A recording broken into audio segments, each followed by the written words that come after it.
আসসালামু আলাইকুম। এটা দেখতে পাচ্ছেন, এটা একটা সরিষার জমি। তো আমরা এই সরিষার জমি নিয়েই কথা বলবো। এটা মোটামুটি ফুল ঝরে গেছে বলা চলে। এই যে আপনি যদি গোড়া থেকে লক্ষ্য করেন, এগুলো হচ্ছে সরিষা হইছে। এই যে এই মাথায় এসে অল্প একটু আর কি ফুল আছে। তো এইটা হয়ে গেলেই মোটামুটি ফুল ঝরে পড়া শেষ। তো এই এই জমিটা হচ্ছে মূলত ধানের জমি। এই সরিষা খেয়ে এখানে ধান রোপণ করা হবে, হয়তো বা একটু লেট হবে। অন্যান্য এই যে অন্যান্য জমিগুলো চাষ দিয়ে রাখছে, এখনও ধান রোপণ করে নাই বা পানিও দেয় নাই। এই জমিগুলোর চেয়ে আমারটা হচ্ছে মোটামুটি 1 মাস, হয়তো বা একটু 1 মাস না, 15 দিন বা 20 দিন পিছায়ে যাবে। তো মূলত যে জন্য ভিডিওটা তো করা আর কি, এখানে আমি কয়েকটা তথ্য দিতে যাচ্ছি এই সরিষা নিয়ে।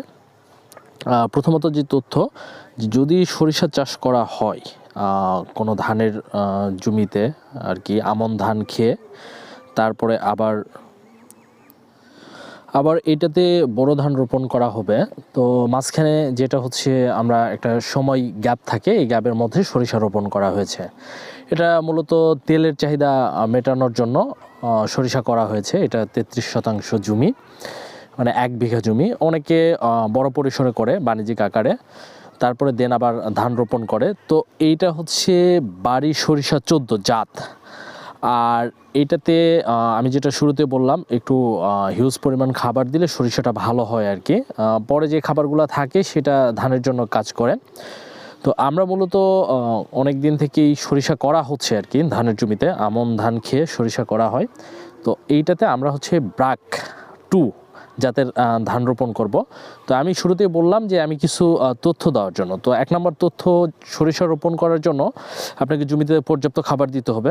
2 হচ্ছে কোন টাইমে আপনি ধানের বীজটা ফেলাবেন। যেহেতু মোটামুটি ধানের বীজের বয়স প্যাকেটের গায়ে লেখা থাকে 25 থেকে 30 দিন হওয়ার পর, চারার বয়স হওয়ার পর রোপণ করতে হবে। তো মোটামুটি যখন দেখবেন, এই যে আপনাকে যেটা বললাম, এই যে ফুল যখন এই মাথার ফুলটাও যখন ঝরে যাবে আর কি, এই মাথার ফুলটাও যখন ঝরে যাবে, তখন আপনাকে এই ধানের বীজ আপনাকে দিয়ে দিতে হবে বীজতলায়, মানে বীজ ফেলাইতে হবে। তাহলে মোটামুটি এই ফুল ঝরে যাওয়ার পর এই সরিষা, এটা হচ্ছে পরিপক্ক হইতে, হারভেস্ট করতে 30 দিনের মতো সময় লাগে সর্বোচ্চ আর কি। এর মধ্যে আপনার সরিষা হারভেস্ট হবে। তাহলে আপনাকে এই ফুলটা ঝরে যাওয়ার পর আপনাকে বীজ ফেলাইতে হবে। আরেকটা ব্যাপার হচ্ছে, এই সরিষাতে ঔষধ, তো মোটামুটি ছত্রাকনাশক দিতে হয় যখন ফুল আসবে অবস্থা, তার আগে ছত্রাকনাশক দিলে আপনার যে ঘাড়ে এক ধরনের ব্লাস্ট রোগ হয় সরিষার, এই রোগটা আর কি হয় না ছত্রাকনাশক দিলে। তাছাড়া আপনি এমনিতে ফ্লোরা স্প্রে করে দিতে পারেন। যেহেতু আমাদের এটা একটু দুর্বল ছিল, খাবারের পরিমাণটা কম হয়ে গেছিলো, এই জন্য আমরা ফ্লোরা, সোলোবরন, চিলেটেড জিঙ্ক এগুলো আর কি স্প্রে করে দিয়েছিলাম। তো মোটামুটি যেটা বোঝা যাচ্ছে যে যদি আপনারা সরিষা করেন, এটা খুবই একটা লাভজনক। তবে বাড়ি সরিষা যেটা 14, এটা খুবই অল্প সময়ে, মোটামুটি 100 দিনের মধ্যে হয়ে যায়। এইটা করা যাবে আর কি, 100 দিন লাগে না অবশ্য। তো এই সরিষাটা করতে পারবেন।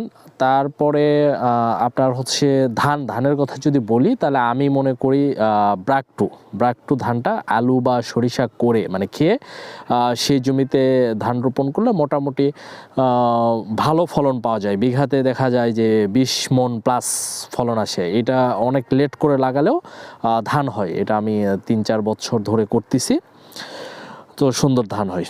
তো মূলত এই ছিল আর কি ইনফরমেশান আমার এই সরিষার ভিডিও নিয়ে। তো ভালো থাকবেন, কথা হবে নেক্সট ভিডিওতে। আসসালামু আলাইকুম।